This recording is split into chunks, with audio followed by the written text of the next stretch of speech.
কংগ্রেস কর্মী ভাই বোনদের বলছি, আপনারা সারিবদ্ধভাবে লাইনে দাঁড়ান।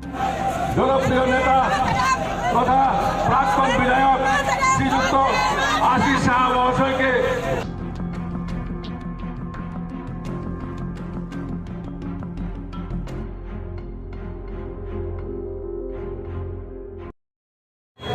আসন্ন উপনির্বাচন দোরগোড়ায়।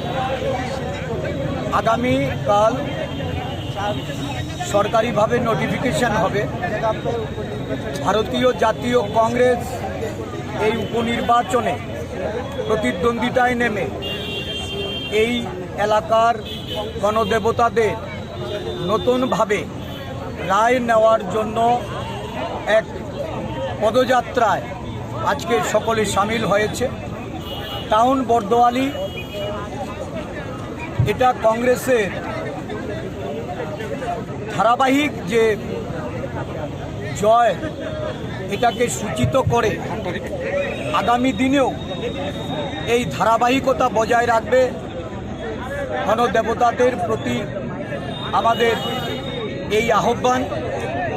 আজকে আমরা বর্দোয়ালির একটা অংশ নিয়ে পদযাত্রা করব। এই পদযাত্রা থেকে আমরা জনগণের কাছে বার্তা দিতে চাই, যারা 4 বছরের অধিককাল শাসন ক্ষমতায় ছিল, এই রাজ্যের মানুষ পরিবর্তন চেয়েছিল, উন্নয়নের জন্য পরিবর্তন চেয়েছিল, শান্তি সমৃদ্ধির জন্য, সম্প্রীতির জন্য।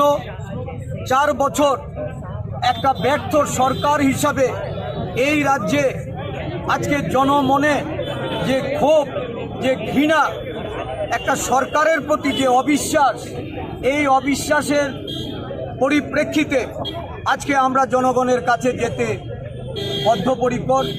জনগণের আশীর্বাদ চাইতে আমরা জনগণের দরজায় দরজায় যাব।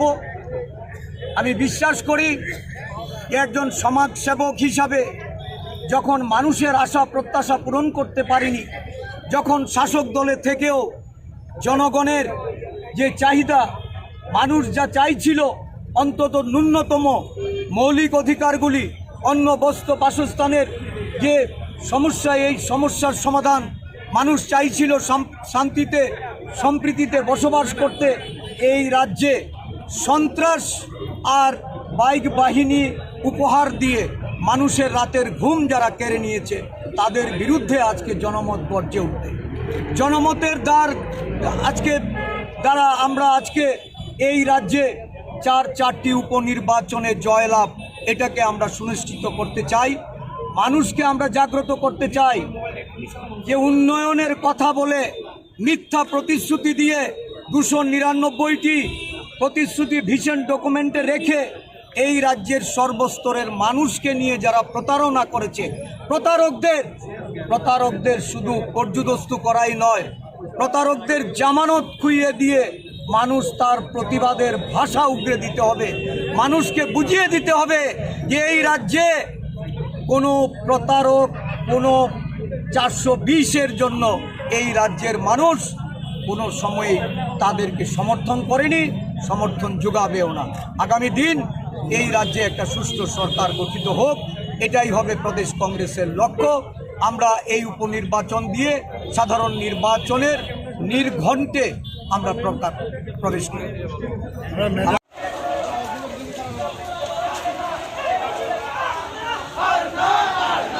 पुष्पा